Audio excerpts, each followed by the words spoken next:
1 KG ಮಾವಿಗೆ 2 ರೂಪಾಯಿ ಬೆಲೆ, ಬೀದಿಗೆ ಬಂದ ಮಾವು ಬೆಳೆಗಾರರ ಬದುಕು. ಕೋಲಾರ ಜಿಲ್ಲೆಯ ಬಂದ್ಗೆ ಕರೆ. ಮಾವಿಗೆ ಬೆಂಬಲ ಬೆಲೆ ಘೋಷಿಸುವಂತೆ ಕೆಜಿಎಫ್ ಮಾವು ಬೆಳೆಗಾರರ ಕ್ಷೇಮಾಭಿವೃದ್ಧಿ ಸಂಘದಿಂದ ಆಗ್ರಹ. ವರ್ಷವಿಡೀ ಕಷ್ಟಪಟ್ಟು ಬೆಳೆದ ಮಾವಿನ ಬೆಳೆಗೆ ಮಾರುಕಟ್ಟೆಯಲ್ಲಿ ಕನಿಷ್ಠ ಬೆಲೆಯೂ ಸಿಗದೆ ಕೋಲಾರ ಜಿಲ್ಲೆಯ ಮಾವು ಬೆಳೆಗಾರರು ಇಂದು ಕೋಲಾರ ಜಿಲ್ಲಾ ಬಂದ್ಗೆ ಕರೆ ನೀಡಿದ್ದು, ಕೆಜಿಎಫ್ ಮಾವು ಬೆಳೆಗಾರರ ಕ್ಷೇಮಾಭಿವೃದ್ಧಿ ಸಂಘ ಬಂದ್ಗೆ ಬೆಂಬಲ ನೀಡಿ ಸರ್ಕಾರದ ವಿರುದ್ಧ ಆಕ್ರೋಶ ವ್ಯಕ್ತಪಡಿಸಿದರು. ಪ್ರಸ್ತುತ ಮಾರುಕಟ್ಟೆಯಲ್ಲಿ 1 ಕೆಜಿ ಮಾವಿಗೆ ಕೇವಲ 2 ರೂಪಾಯಿ ಬೆಲೆ ಸಿಗುತ್ತಿರುವುದರಿಂದ ತೀವ್ರ ಆಕ್ರೋಶಗೊಂಡಿರುವ ರೈತರು ಮಾವಿಗೆ ತಕ್ಷಣವೇ ಬೆಂಬಲ ಬೆಲೆ ಘೋಷಿಸುವಂತೆ ಆಗ್ರಹಿಸಿದರು. ಕೆಜಿಎಫ್ ಸೇರಿದಂತೆ ಕೋಲಾರ ಜಿಲ್ಲೆಯಲ್ಲಿ ಮಾವು ಪ್ರಮುಖ ವಾಣಿಜ್ಯ ಬೆಳೆಯಾಗಿದೆ. ಆದರೆ ಈ ಬಾರಿ ಮಾರುಕಟ್ಟೆಯಲ್ಲಿ ಉಂಟಾಗಿರುವ ದಿಢೀರ್ ಬೆಲೆ ಕುಸಿತ ರೈತರ ಬದುಕನ್ನೇ ಬೀದಿಗೆ ತಂದಿದೆ. ತೋಟದಿಂದ ಮಾವು ಕಟಾವು ಮಾಡಿ ಮಾರುಕಟ್ಟೆಗೆ ತರಲು ತಗಲುವ ಕೂಲಿ ಹಾಗೂ ಸಾಗಾಣಿಕೆ ವೆಚ್ಚವು ಭರಿಸಲಾಗದೆ ಮಾವು ಬೆಳೆಗಾರರು ತೋಟದಲ್ಲೇ ಬಿಡಲಾಗುತ್ತಿದೆ ಎಂದು ತಮ್ಮ ಅಳಲು ತೋಡಿಕೊಂಡರು. ಈ ವೇಳೆ ತಹಶೀಲ್ದಾರ್ ಭರತ್ ಮತ್ತು ಶಾಸಕಿ ರೂಪಕಲಾ ಶಶಿಧರ್ ಅವರ ಮೂಲಕ ಸರ್ಕಾರಕ್ಕೆ ಮನವಿ ಮಾಡಿದರು. ರೈತರ ಹಿತರಕ್ಷಣೆಗಾಗಿ ತಕ್ಷಣವೇ ಸರ್ಕಾರ ಮಧ್ಯಪ್ರವೇಶಿಸಬೇಕು ಎಂದು ಆಗ್ರಹಿಸಿರುವ ಕೆಜಿಎಫ್ ಮಾವು ಬೆಳೆಗಾರರ ಕ್ಷೇಮಾಭಿವೃದ್ಧಿ ಸಂಘವು ಸರ್ಕಾರದ ಮುಂದೆ ಪ್ರಮುಖ ಬೇಡಿಕೆಗಳನ್ನ ಇಟ್ಟಿದೆ. ಮಾವು ಬೆಳೆಗೆ ತಕ್ಷಣವೇ ವೈಜ್ಞಾನಿಕ ಆಧಾರದ ಮೇಲೆ ಸೂಕ್ತ ಬೆಂಬಲ ಬೆಲೆಯನ್ನ ಸರ್ಕಾರವೇ ಘೋಷಿಸಬೇಕು. ಪ್ರತಿ ಎಕರೆಗೆ ಸೂಕ್ತ ನಷ್ಟ ಪರಿಹಾರ ನೀಡಬೇಕು ಹಾಗೂ ಕೆಜಿಎಫ್ ನಲ್ಲಿ ರೈತರಿಗೆ ನೇರ ಹಾಗೂ ಪಾರದರ್ಶಕ ಮಾರುಕಟ್ಟೆ ವ್ಯವಸ್ಥೆಯನ್ನ ಕಲ್ಪಿಸಬೇಕು ಎಂದು ಆಗ್ರಹಿಸಿದರು. ಈ ಸಂದರ್ಭದಲ್ಲಿ ಕೆಜಿಎಫ್ ಮಾವು ಬೆಳೆಗಾರರ ಕ್ಷೇಮಾಭಿವೃದ್ಧಿ ಸಂಘದ ಅಭಿಲಾಷ್ ರೆಡ್ಡಿ, ಪದಾಧಿಕಾರಿಗಳಾದ ಅಡ್ವೊಕೇಟ್ ರಾಮಚಂದ್ರಪ್ಪ, ತಿಮ್ಮಾರೆಡ್ಡಿ, ಶಂಕರಪ್ಪ, ಬ್ಯಾಂಕ್ ಕೃಷ್ಣಾರೆಡ್ಡಿ, ಜಯರಾಮ್ ರೆಡ್ಡಿ, ಬಲರಾಮ್ ರೆಡ್ಡಿ, ರಘುರಾಮ್ ರೆಡ್ಡಿ ಸೇರಿದಂತೆ ಇತರೆ ಮಾವು ಬೆಳೆಗಾರರು ಇದ್ದರು. ಆಯ್ತಂದ್ರೆ ಪರ್ಸೆಂಟೇಜ್ ಬಂದಿದ್ದು ಕವರಿಂಗ್ ಆದ್ಮೇಲೆ ಕನ್ಸಿವ್ ಆಗಿಲ್ಲ. ಅದ್ರಲ್ಲಿ ಸ್ವಲ್ಪ ಮಳೆ ಖಾಲಿ ಬಂತು, 7 ಮಳೆಗೆ ಅದು ಸ್ವಲ್ಪ ಹೋಗಿ ಆ 30% ಇರೋದ್ರೂ ಈಗ ರೇಟ್ ಇಲ್ಲ. ಎಲ್ಲ ಇದ್ರಲ್ಲೂ ಅಷ್ಟೇ ಔಟ್ಪುಟ್ ಬರ್ಲಿಲ್ಲ, ರೇಟು ಕಮ್ಮಿ. ಅದನ್ನು ಬಂದಿದ್ದು ಆಡಿಗೆ ಮಳೆ ಬಂತು, ಆಡಿ ಕಡಿಮೆ. ಅದ್ರಲ್ಲಿ ಇರೋದಕ್ಕೂ ರೇಟ್ ಇಲ್ಲ ಅಂದ್ರೆ ಹೆಂಗ್ ಬರ್ತೀವಿ? ಇದನ್ನೇ ನಂಬ್ಕೊಂಡಿರೋರು ಏನ್ ಮಾಡ್ಬೇಕು? ಕಳೆದ 2 ತಿಂಗಳ ಮುಂಚೆ ಕೂಡ ನಮ್ಮ ಕೆಜಿಎಫ್ ಭಾಗದಲ್ಲಿ ಮತ್ತು ಕೋಲಾರ ಜಿಲ್ಲೆ ತುಂಬಾ ಅಂದ್ರೆ ನಮ್ಮ ಕೆಜಿಎಫ್ ತಾಲೂಕು ಮತ್ತೆ ಶ್ರೀನಿವಾಸಪುರದಲ್ಲಿ ಅಲ್ಲಲ್ಲಿ ಕೂಡ ಬಿರುಗಾಳಿ ಮತ್ತೆ ಅಲಿಕಲ್ಲು ಮಳೆಗೆ ಸ್ವಲ್ಪ ಅಂದ್ರೆ ಕನಿಷ್ಠ ಅಂದ್ರೆ ಒಂದು 60ರಿಂದ 70% ಅಷ್ಟು ಬೆಳೆ ನಾಶವಾಗಿತ್ತು. ನಮ್ಮ ಭಾಗದಲ್ಲಿ ಕೂಡ ನಷ್ಟವಾಗಿತ್ತು. ಅದರ ಮಾರನೇ ದಿವಸ ಬಂದ್ಬಿಟ್ಟು ನಮ್ಮ ತಹಸೀಲ್ದಾರ್ ಅವರಿಗೆ ಮತ್ತು ನಮ್ಮ ಇಲಾಖೆ ಅಧಿಕಾರಿಗಳಿಗೂ ಕೂಡ ನಮ್ಮ ರೈತರ ಪರವಾಗಿ ಕೂಡ ಒಂದು ಮನವಿ ಪತ್ರ ಕೊಟ್ಟಿದ್ವಿ. ಮತ್ತೆ ಅವರು ಕೂಡ ಜಂಟಿಯಾಗಿ ಬಂದು ಸಮಿತಿ ರಚನೆ ಮಾಡ್ಕೊಂಡು ಬಂದು ಸ್ಥಳ ಪ್ರಶ್ನೆ ಮಾಡಿಬಿಟ್ಟು ರಿಪೋರ್ಟ್ ಹಾಕಿದ್ದಾರೆ. ಆದ್ರೂ ಕೂಡ ಇದುವರೆಗೂ ಕೂಡ ಅಂದ್ರೆ ಅದಕ್ಕೆ ಸಂಬಂಧಪಟ್ಟಂತಹ ಮಾಹಿತಿ ಆಗಿರ್ಬೋದು ಮತ್ತೆ ಪರಿಹಾರ ಆಗಿರ್ಬೋದು ಯಾವ್ದು ಕೂಡ ನಮ್ಗೆ 1 ರೂಪಾಯಿ ಬಂದಿಲ್ಲ. ಮತ್ತೆ ಅದು ಏನು ಪ್ರೋಗ್ರೆಸ್ ಆಗಿದೆ ಯಾವ್ದು ಕೂಡ ನಮ್ಗೆ ಇದುವರೆಗೂ ಕೂಡ ಗೊತ್ತಿಲ್ಲ. ಅದ್ರ ಜೊತೆಯಾಗಿ ಕೂಡ ಈಗ ಏನು ಕಳೆದ 1 ವಾರದಿಂದ ಅಂದ್ರೆ ನಮ್ಮ ಕೆಜಿಎಫ್ ತಾಲೂಕಿನಲ್ಲಿ ಒಂದು 15 ತಾರೀಕಿಂದ 25ನೇ ತಾರೀಕು ಮಾಡಿದ್ರೆ ಕಟಾವ್ ಮಾಡಿದ್ರೆ ಕರೆಕ್ಟ್ ಆಗಿ ಬೆಳೆ ಹಾರ್ವೆಸ್ಟ್ ಆಗುತ್ತೆ. ಅಂದ್ರೆ ಏನು ಲಾಸ್ ಆಗದೆ ಆಗುತ್ತೆ. ಈಗ ನೀವು ನೋಡ್ಬೋದು, ಬೇಕಾದ್ರೆ ಹಂಗೆ ಗಿಡದಲ್ಲಿ ಈ ರೀತಿ ಕೊಯ್ತಾ ಇದೆ ಕಾಯಿ.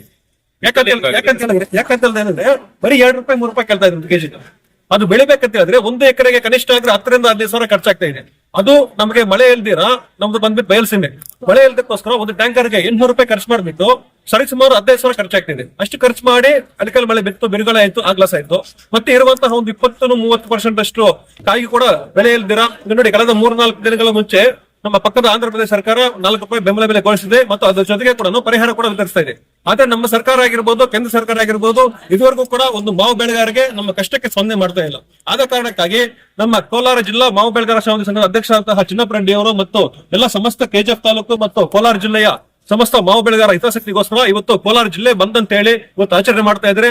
ಅದಕ್ಕೋಸ್ಕರ ನಮ್ಮ ಕೆಜಿಎಫ್ ತಾಲೂಕು ಮಾವು ಬೆಳೆಗಾರ ಸಂಘದ ವತಿಯಿಂದ ಮತ್ತು ಸಮಸ್ತ ಕೆಜಿಎಫ್ ತಾಲೂಕಿನ ಮಾವು ಬೆಳೆಗಾರ ಪರವಾಗಿ ಕೂಡ ಇವತ್ತು ಅವರಿಗೆ ಸಂಪೂರ್ಣವಾದಂತಹ ಬೆಂಬಲ ಘೋಷಿಸುತ್ತಾ ಮತ್ತು ನಾವು ಈ ಒಂದು ಸಂಕಷ್ಟ ಪರಿಸ್ಥಿತಿಯಲ್ಲಿ ಇದೆ ನಾವು ರೈತರು. ಆದ ಕಾರಣಕ್ಕಾಗಿ ಶೀಘ್ರವೇ ಬೆಂಬಲ ಬೆಲೆ ಕೊಡಬೇಕು ಮತ್ತು ಏನು ಪರಿಹಾರ ಇದೆ, ಒಂದು ಅವಕಾಶ ಕೂಡ ಇದೆ ಸರ್. ನಿಮಗೂ ಗೊತ್ತಿರಬಹುದು, NDRF ಫಂಡ್ ಅಲ್ಲಿ ಒಂದು ಅವಕಾಶ ಇದೆ. ಆದ್ರೂ ಕೂಡ ಇದುವರೆಗೂ ನಿಜವಾಗ್ಲೂ ಕೂಡ ನಮ್ಮ ರೈತರ ಕಣ್ಣೊರೆಸುವಂತ ಕೆಲಸ ಯಾರು ಮಾಡ್ತಾ ಇಲ್ಲ. ಆದ ಕಾರಣಕ್ಕಾಗಿ ಶೀಘ್ರವಾಗಿ ಆದ್ರೆ ಆದಷ್ಟು ಬೇಗ ಕೂಡ ನಮ್ಮ ರೈತರ ಸ್ಪಂದನೆಗೆ ಸ್ಪಂದಿಸುತ್ತಾ ಅವ್ರಿಗೆ ಏನೋ ಒಂದು ನೆರವು ಮಾಡ್ಬೇಕಂತ ಹೇಳಿ ಇವತ್ತು ದಿವಸ ನಾವು ಆಗ್ರಹ ಈಗ ನೋಡಿ ಇದುವರೆಗೂ ಕೂಡ ನಿಜವಾಗ್ಲೂ ನಮ್ಮ ತಾಲೂಕಿನಲ್ಲಿ ಕನಿಷ್ಠ ಅಂದ್ರೆ ಕೂಡ 4ರಿಂದ 5 ಸಾವಿರ ಜನ ಇದನ್ನ ನಂಬಿಕೊಂಡು ಜೀವನ ಮಾಡ್ತಾ ಇದ್ರೆ. ಒಂದು ಶಾಲಾ ಶಿಕ್ಷಣಕ್ಕಾಗಿರ್ಬೋದು, ಜೀವನೋಪಾಯಕ್ಕಾಗಿರ್ಬೋದು, ಒಂದು ಆರೋಗ್ಯಕ್ಕಾಗಿರ್ಬೋದು, ಎಲ್ಲರೂ ಕೂಡ ಬ್ಯಾಂಕ್ ಅಲ್ಲಿ ಸಾಲ ಮಾಡಿ ಚಿನ್ನ ಅಡವೆ ಇಟ್ಬಿಟ್ಟು ಒಂದು ಬೆಳೆ ಬೆಳೀತಾ ಇದ್ರೆ. ಆದ ಕಾರಣಕ್ಕಾಗಿ ದಯವಿಟ್ಟು ಸರ್ ನಮ್ಮ ಮಾವು ಬೆಳೆಗಾರ ಪರವಾಗಿ ನೀವು ಸರ್ಕಾರಕ್ಕೆ ನಮ್ಮ ಪರವಾಗಿ ಕೂಡ ನಮ್ಮ ಧ್ವನಿಗೆ ಸ್ಪಂದನೆ ಮಾಡುತ್ತಾ ರೈತರು ಕರ್ಬೇಕಂತ ಹೇಳಿ ಕೆಲಸ ಮಾಡ್ತಾ ಇದ್ವಿ. ಇದನ್ನ ಏನಾದ್ರೂ ಕೂಡ ಸ್ಪಂದನೆ ಮಾಡ್ತಲ್ಲ ಅಂತ ಹೇಳಿ ನಿಜವಾಗ್ಲೂ ಕೂಡ ನಾವು ಏನು ಬೆಂಗಳೂರು ಹೋಗ್ಬೇಕಾಗತ್ತೆ, ಇಲ್ಲ ಇನ್ನೊಂದು ಹತ್ರ ಹೋಗ್ಬಿಟ್ಟು ಇಲ್ಲ ಅಂದ್ರೆ ನಮ್ಗೆ ಒಂದು ಆತ್ಮಹತ್ಯೆ ಒಂದೇ ದಾರಿ ಅಂತ ಹೇಳಕ್ಕೆ ಇಷ್ಟಪಡ್ತೀನಿ ನಾನು. ಇದು ಮೊದಲಿಂದ ಭಾರತದಲ್ಲಿ ಏನ್ ಹೇಳ್ತಾ ಇದೆ ಅಂದ್ರೆ ರೈತರು ಭಾರತದ ಬೆನ್ನೆಲುಬು ಅಂತ ಹೇಳ್ತಾ ಇದ್ದಾರೆ. ಈಗ ಏನಾಗಿದೆ, ಬೆನ್ನೆಲುಬು ಮುರಿಯೋಂಗ್ ಮಾಡ್ಬಿಟ್ಟಿದ್ದಾರೆ. ಇದು ನಮ್ಮ ಸರ್ಕಾರಕ್ಕೆ ಯಾವಾಗ ಬಿಸಿ ಮುಟ್ಟುತ್ತೆ ಅಂತಂದ್ರೆ ಫುಡ್ ಸ್ಕೇರ್ಸಿಟಿ ಆದಾಗ ಮಾತ್ರ. ಈಗ ಪೆಟ್ರೋಲ್ ಡೀಸೆಲ್ ಸ್ಕೇರ್ಸಿಟಿ ಆದ್ರೆ ಏನು ಲಾಸ್ ಆಗಲ್ಲ. ಅದೇ ಫುಡ್ ಸ್ಕೇರ್ಸಿಟಿ ಅಂತಂದ್ರೆ ಬದುಕಕ್ಕೆ ಆಗಲ್ಲ. ಇದು ಹಿಂಗೆ ಕಂಟಿನ್ಯೂ ಆದ್ರೆ ಸರ್, ಈ ಬೆಳೆ ಇನ್ನೊಂದು ಬೆಳೆ ಯಾವುದರಿಂದಾನು ರೈತರು ಹಿಂದೆ ಸರ್ದಿದಾರಂದ್ರೆ ದೇಶದಲ್ಲಿ ಫುಡ್ಗೆ, ಊಟಕ್ಕೆ, ಅನ್ನಕ್ಕೆ ಇಲ್ದಂಗ ಆಗ್ಬಿಡುತ್ತೆ. ದಯವಿಟ್ಟು ಈಗಲೇ MSP ಅಂತ ಮಿನಿಮಮ್ ಸಪೋರ್ಟ್ ಪ್ರೈಸ್ ಅದನ್ನ ಸ್ವಲ್ಪ ತಾವು ನಮ್ಮ ಪರವಾಗಿ ಫಿಕ್ಸ್ ಮಾಡೋದಕ್ಕೆ ನೀವು ಸ್ವಲ್ಪ ಬಟ್ ಫಿಕ್ಸ್ ಮಾಡೋದಕ್ಕೆ ಡೆಫಿಷಿಯನ್ಸಿ ಪೇಮೆಂಟ್ ಸ್ಕೀಮ್ ಅಂತೇಳಿ ಕಳೆದ ವರ್ಷ ಕೂಡ ಅನೌನ್ಸ್ಮೆಂಟ್ ಮಾಡಿದ್ರು. ಅದು PDPS ಸ್ಕೀಮ್ ಅಲ್ಲಿ ಸೆಂಟ್ರಲ್ ಗವರ್ಮೆಂಟ್ ಕಡೆಯಿಂದ ಮತ್ತು ರಾಜ್ಯ ಸರ್ಕಾರ ಕಡೆಯಿಂದ ಏನು ನಮ್ಮ ಕಳೆದ 3-4 ದಿನಗಳ ಮುಂಚೆ ಆಂಧ್ರ ಪ್ರದೇಶದಲ್ಲಿ ಅನೌನ್ಸ್ಮೆಂಟ್ ಮಾಡಿದ್ದಾರೆ. ಅದೇ ರೀತಿಯಾಗಿ PDPS ಅಂತ ಪ್ರೈಸ್ ಡೆಫಿಷಿಯನ್ಸಿ ಪೇಮೆಂಟ್ ಸ್ಕೀಮ್ ಅಂತೇಳಿ ಅದು ಮಾಡಬೇಕು. ಅದ್ರ ಜೊತೆಗೆ ಕೂಡ ಕನಿಷ್ಠ ಅಂದ್ರೆ ಕೂಡ ಒಂದೇ ಕಡೆಗೆ 15,000 ರೂಪಾಯಿ ಅಷ್ಟು ನಮ್ಮ ಮಾವು ರೈತರು ಕೊಡ್ಬೇಕಂತೇಳಿ ಇವತ್ತು ದಿವಸ ಎಲ್ಲ ನಮ್ಮ ಸಮಸ್ತ ರೈತರ ಪರವಾಗಿ ಕೂಡ ಒಂದು ಆಗ್ರಹವನ್ನು ಮಾಡ್ತಾ ಇದ್ದೀವಿ. ಈಗಾಗಲೇ ನಾವು ಒಂದು ಮನವಿ ಪತ್ರ ಕೊಟ್ಟಿದ್ದೇವೆ ಸರ್. ನೆರೆ ರಾಜ್ಯದಲ್ಲಿ ಈಗಾಗಲೇ ಘೋಷಣೆ ಮಾಡಿಬಿಟ್ಟಿದ್ದಾರೆ. ಈ ತರ ಕೊಡ್ತೀವಿ ಅಂತಾನು ಅಫಿಷಿಯಲ್ ಆಗಿ ಡಿಕ್ಲೇರ್ ಮಾಡಿದ್ದಾರೆ. ನಮ್ಮ ಕರ್ನಾಟಕ ರಾಜ್ಯದಿಂದ ಇಲ್ಲಿಂದ ಹೋಗಿದ್ರೆ ನಮಗೇನು ಸಿಗೋದಿಲ್ಲ. ನಾವು ಅದಕ್ಕೆ ಯಾರೇ ಆಗ್ಲಿ ಕರ್ನಾಟಕದಿಂದ ಯಾವುದೇ ನಾವು ರಫ್ತು ಮಾಡ್ತಾ ಇದ್ದೀವಿ. ಇದನ್ನೇ ನಂಬ್ಕೊಂಡಿದ್ದೀವಿ. ಯಾವುದೇ ಕಾರಣಕ್ಕೂ ನಾವು ಇಲ್ಲಿ ಸಹಕಾರ ಕೊಡ್ಬೇಕಂತ ಮನವಿ ಮಾಡಿದ್ರು ಕೂಡ ಯಾವುದು ಸ್ಪಂದನೆ ಮಾಡ್ತಾ ಇಲ್ಲ ಸರ್ಕಾರ. ಅದರಿಂದ ದಯವಿಟ್ಟು ಈ ನಮ್ಮ ತಾಲೂಕು ಪರವಾಗಿ ನೀವು ದಯವಿಟ್ಟು ಒಂದು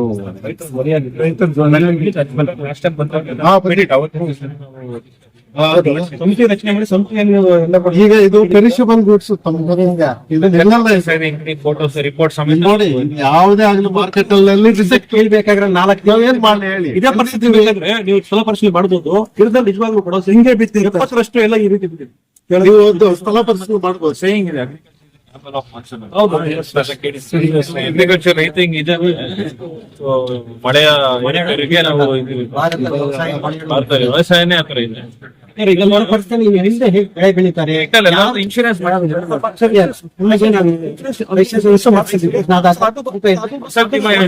ಒಂದೇ ನಿಮಿಷ ಹೇಳಿ. ಬೇಸಿಕ್ ಪ್ರಾಬ್ಲಮ್ ಇದೆ ಸರ್. ಏನ್ ಗೊತ್ತಾ, ಏನು ನಮ್ಮ ಇಲಾಖೆಗಳಿಂದ ಮಾಡ್ತಾ ಸಮೀಕ್ಷೆ ನಿಜವಾಗ್ಲೂ ಕೂಡ ಒಂದು ಸೈಂಟಿಫಿಕ್ ಆಗಿ ಮಾಡ್ತಾ ಇಲ್ಲ, ಅನ್ಸೈಂಟಿಫಿಕ್ ಆಗಿ ಮಾಡ್ತಾ ಇದೆ. ಬೇಕಾಗಿ ಕೂಡ ಮಾಡ್ಬೋದು. ಅಲ್ಲಿ ಗಿಡ ಇದ್ರೆ ಕೂಡ ಅಲ್ಲಿ ಗಿಡ ಇಲ್ಲ ಅಂತ ಬೀಡು ಅಂತ ಹಾಕಿದ್ದಾರೆ, ಸ್ವಾಮಿ ಅಂತ ಹಾಕಿದ್ದಾರೆ, ಅವರೇ ಅಂತ ಹಾಕಿದ್ದಾರೆ. ಅಲ್ಲೋಗಿ ನಾವು ಆನ್ಲೈನ್ ಚೆಕ್ ಮಾಡ್ತೇವೆ, ಫೋಟೋ ಸಮೇತ ತಾವು ಇದ್ರೆ ರಾಗಿ ಅಂತ ಬರ್ತಿರ್ತಾರೆ. ಮಾಡಿದ್ರೆ ಕೊಡಿ ಸರ್. ಅದೊಂದು ಸ್ವಲ್ಪ ಕರೆಕ್ಟ್ ನನಗೆ ಡೀಟೇಲ್ಸ್ ಕೊಡಿ.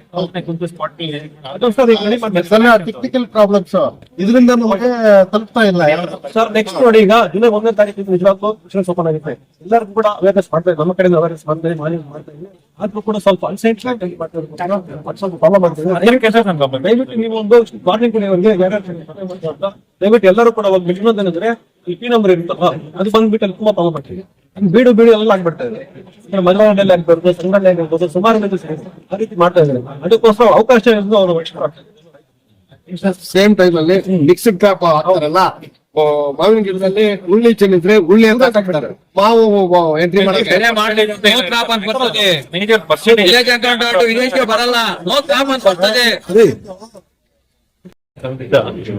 ಈ ಮಾವು ಬೆಳೆ ಏನು ನಷ್ಟ ಆಗಿದೆ, ಇದೇನು ಕ್ರಾಪ್ ಲಾಸ್ ಡ್ಯಾಮೇಜಸ್ ಆಗಿದೆ ತಂದ್ಬಿಟ್ಟು ಪ್ರದರ್ಶನಕ್ಕೆ ಇಟ್ಟಿದ್ದಾರೆ. ಈ ಉದ್ದೇಶ ಏನಂದ್ರೆ ಸರ್ಕಾರಕ್ಕೆ ಒಂದು ಮೆಸೇಜ್ ಹೋಗ್ಲಿ ಅಂತ. ಇದು ಸುಮ್ಮನೆ ಹೇಳ್ತಿರೋದಲ್ಲ, ನಿಜವಾಗ್ಲೂ ಈ ತರ ಡ್ಯಾಮೇಜ್ ಆಗಿದೆ ಅನ್ನೋದು ಪ್ರೂಫ್ ನೋಡ್ರಿ ಗೊತ್ತಾಯ್ತು. ಇದ್ಯಾವ್ದು ಮಾರ್ಕೆಟ್ ಅಲ್ಲಿ ಬೆಲೆ ಸಿಗ್ಲಾರ್ದ ಕ್ರಾಪ್ ಇದೆ. ರೈತರ ಇದನ್ನೇ ನಂಬ್ಕೊಂಡು ಒಂದು ಬೆಳೆ ಬೆಳೆದಿರ್ತಾರೆ, ಸಾಕಷ್ಟು ಖರ್ಚು ಮಾಡಿರ್ತಾರೆ. ಬೆಳೆದಂಗೆ ಮಳೆ ಬರೆದಿದ್ದ ಸಂದರ್ಭದಲ್ಲಿ ಟ್ಯಾಂಕರ್ ನೀರು ಓಡಿಸಿ ಅದಕ್ಕೆ ಬಹಳಷ್ಟು ಖರ್ಚು ಮಾಡಿರ್ತಾರೆ. ಖರ್ಚು ಮಾಡೋ ಉದ್ದೇಶ ಅಟ್ಲೀಸ್ಟ್ ಸ್ವಲ್ಪ ಏನಾದ್ರು ಇದರಿಂದ ಪ್ರಾಫಿಟ್ ಬಂದ್ರೆ ಮನೆಗೆ ಅನುಕೂಲ ಆಗುತ್ತೆ, ಫ್ಯಾಮಿಲಿ ನೋಡ್ಕೋಬಹುದು ಅನ್ನೋ ಉದ್ದೇಶ ಇರುತ್ತೆ. ಬಟ್ ಈ ತರ ಕ್ರಾಪ್ ಲಾಸ್ ಆದಾಗ ಅವ್ರು ಹಾಕಿ ದುಡ್ಡು ಸಹ ಅವರಿಗೆ ಬರ್ಲಿಲ್ಲ ಅಂದ್ರೆ, ಬೇಸಿಕ್ ಇನ್ಪುಟ್ ಕಾಸ್ಟ್ ಏನಿದೆ ಫಾಸ್ಟ್ ಹೋಗಿ ಇರ್ಲಿಲ್ಲ ಅಂದ್ರೆ ಅವ್ರಿಗೆ ಬಹಳಷ್ಟು ಸಮಸ್ಯೆಗಳಾಗ್ತವೆ. ಈ ನಿಟ್ಟಿನಲ್ಲಿ ಇಡೀ ನಮ್ಮ ಕೋಲಾರ ಜಿಲ್ಲೆಯಲ್ಲಿ 20% ಕಸಾಬರಿ ಬೆಳೆ ಬೆಳೆಸ್ತಾರೆ. ನಮ್ಮ ದೇಶ ಭಾಗದಲ್ಲೂ ಅಷ್ಟೇ. ಅದಕ್ಕೆ ಪಲ್ಪ್ ಅಂದ್ರೆ ನಾವು ಕನ್ಸ್ಯೂಮರ್ ಫುಡ್ಸ್ ಕಾಲಕ್ಕಾಗಿ ಚೆನ್ನಾಗಿರೋ ಕಾಯಕ ಇಟ್ಕೊಳ್ತಾ ಇಲ್ಲ. ಅದು ಪ್ರಾಬ್ಲಮ್. ಅದಕ್ಕೆ ಬಿಡಿದೆ ಕೇವಲ ₹2-3 ಅಂದ್ರೆ ಇನ್ಪುಟ್ ಕಾಸ್ಟ್ ಬರುತ್ತೆ. ಮಾರ್ಕೆಟ್ ಅದರಿಂದ ಏನಾಗ್ತದೆ, ಸುಮಾರು ರೈತರು ನಿರ್ಧಾರ ಮಾಡ್ಬಿಟ್ಟಿದ್ದಾರೆ ಎಲ್ಲ ಮಾವು ತೆಗೆದು ಬಿಡೋದು. ಹೆಂಗಿರ್ತದೆ ನೋಡಿ, ಸಂದರ್ಭ ಇವಾಗ ನಿಮ್ಮ ಹತ್ರ ನಮ್ಮನ್ನ ಕೊಟ್ಟಿದ್ದಾರೆ, ನೀವು ಏನ್ ಆಕ್ಷನ್ ತಗೊಂಡು? ಹಂತದಲ್ಲಿ ಏನು ಕ್ರಮ ಕೈಗೊಳ್ಳಬೇಕು ಕ್ರಾಪ್ ಲಾಸ್ ರಿಪೋರ್ಟ್ ಮಾಡಿ ಇದಾಗಿ ನಮ್ಮ ಫೀಲ್ಡ್ ವರದಿ ಬಂದು ಈಗಾಗಲೇ ಗಮನದಲ್ಲಿದೆ. ಎಲ್ಲ ಬಂದು ಎಲ್ಲೆಲ್ಲ ಬೆಳೆ ನಷ್ಟ ಆಗಿದೆ ಅದೆಲ್ಲ ತಂದು ನಾವು ಇದು MSP ಇಲ್ಲ NDRF ಫಂಡ್ಸ್ ಕೊಡೋದಕ್ಕೆ ಜಿಲ್ಲಾಧಿಕಾರಿಗಳಿಗೆ ಅವಕಾಶ ಇರುತ್ತೆ. ಅಷ್ಟು ರಿಪೋರ್ಟ್ ಕಳಿಸಿ ಜಿಲ್ಲಾಧಿಕಾರಿ ಈಗಾಗಲೇ ಕಳಿಸಿದ್ರು. ಈಗ ಗಮನಕ್ಕೆ ಲಾಸ್ಟ್ ಟೈಮ್ ಕಳಿಸಿದ್ರು ಎಲ್ಲ ಕ್ರಾಪ್ ಲಾಸ್ ರಿಪೋರ್ಟ್ಸ್ ಹೋಗಿದ್ವಿ, ಇನ್ ಟೈಮ್ ಕಳಿಸಿದ್ವಿ. ಅವತ್ತು ಬಂದ್ರು ನಮ್ಮ ರೆಪ್ರೆಸೆಂಟ್ ರಿಪೋರ್ಟ್. ಅವತ್ತು ನಾನು ಫೀಲ್ಡ್ ವಿಸಿಟ್ ಮಾಡಿ ನಂಗೆ ಅದು ಅರಿವು ಆಗಿತ್ತು ಎಷ್ಟು ಡ್ಯಾಮೇಜ್ ಆಗಿದೆ. Immediately send the reports to PDPS scheme, ಇದಕ್ಕೆ ಪ್ರೈಸ್ ಎಫಿಷಿಯನ್ಸಿ ಪೇಮೆಂಟ್ ಸ್ಕೀಮ್ ಅಂತ ಮಾಡ್ತಾರೆ. ಆ ನಿಟ್ಟಿನಲ್ಲಿ ನಾವು ಅದಕ್ಕೂ ಪ್ರಪೋಸಲ್ ಕಳಿಸಬೇಕಾಗುತ್ತೆ, ಎಲ್ಲೆಲ್ಲಿ ಎಷ್ಟು ನಷ್ಟ ಆಗಿದೆ ಏನ್ ಅದು ರಿಪೋರ್ಟ್ಸ್ ಬೇಕಾಗ್ತದೆ. ಮತ್ತೆ ಒಂದ್ ಸೆಕೆಂಡ್ ನಮ್ಮ ಫೀಲ್ಡ್ ಸ್ಟಾಫ್ ಹತ್ರ ವೆರಿಫೈ ಮಾಡ್ತೀವಿ ಇಲ್ಲಿ ಈ ತರ ಡ್ಯಾಮೇಜ್ ಆಗಿದೆ ಎಲ್ಲ ಕಳಿಸ್ತೀವಿ. ಆಮೇಲೆ ಇನ್ನೊಂದ್ 2-3 ಒಳ್ಳೆ ಪಾಯಿಂಟ್ ಟೆಕ್ನಿಕಲ್ ಸರ್ವೆ ಮಾಡೋ ಟೈಮ್ ನಲ್ಲಿ ಬಹಳಷ್ಟು ಇದಾಗ್ತಿಲ್ಲ ಅಂತ ಹೇಳಿ, ಉಳ್ಳಿ ಚೆಲ್ಲಿದ್ರೆ ಅವ್ರ ಜೊತೆ ಉಳ್ಳಿ ಚೆಲ್ಲಿದ್ರೆ ಬರೀ ಉಳ್ಳಿ ಅಂತ ನೋಟ್ ಮಾಡ್ಕೊಂಡಿದ್ದಾರೆ, ಮಾವು ಬಗ್ಗೆ ಏನಿಲ್ಲ. ಅವಾಗೇನಾದ್ರು ಬರೀ ಉಳ್ಳಿಗೆ ಎಷ್ಟಿರುತ್ತೆ ಅಷ್ಟು ಮಾತ್ರ ಬೆನಿಫಿಟ್ ಸಿಗ್ತಾ ಇದೆ. ಆಮೇಲೆ ಇನ್ಸೂರೆನ್ಸ್ ಮಾಡಿಸೋಕೆ ಅವ್ರಿಗೆ ಇದನ್ನೆಲ್ಲ ಕೇಳ್ತಾರೆ. ಕ್ರಾಪ್ ಸರ್ವೆ ಮಾಡೋದು ಸರಿಯಾಗಿ ತೋರ್ತಿಲ್ಲ ಅಂದ್ರೆ ಅದು ಬೆಳೆ ಸರಿಯಾಗಿ ಇದು ಬರಲ್ಲ. ನೀವು ಸೊ ಆ ನಿಟ್ಟಿನಲ್ಲಿ ಎಕ್ಸಾಂಪಲ್ಸ್ ಕೊಡ್ತೀವಿ ಕಾಪ್ ಇದ್ರು ಬೀಡು ಅಂತ ಏನ್ ಕೊಡ್ತಿದ್ರು ಅದಕ್ಕೆ ಸ್ವಲ್ಪ ನಾನೇ ಖುದ್ದು ಸ್ಥಳ ತನಿಖೆ ಮಾಡಿ ಅಲ್ಲಿ ಬೆಳೆ ಇದ್ರು ಅವ್ರು ಇಲ್ಲ ಅಂತ ಮಾಡಿ ಸಿಬ್ಬಂದಿಗಳನ್ನ ನಾವು ಆಕ್ಷನ್ ತಗೊಂಡು ತರ ತಪ್ಪು ರಿಪೋರ್ಟ್ ಮಾಡಿದ್ರೆ ಸರ್ಕಾರಕ್ಕೆ ತಪ್ಪು ಮಾಹಿತಿ ನೀಡಿದ್ರೆ ಅನ್ನೋದು ಆಕ್ಷನ್ ಆಗಿ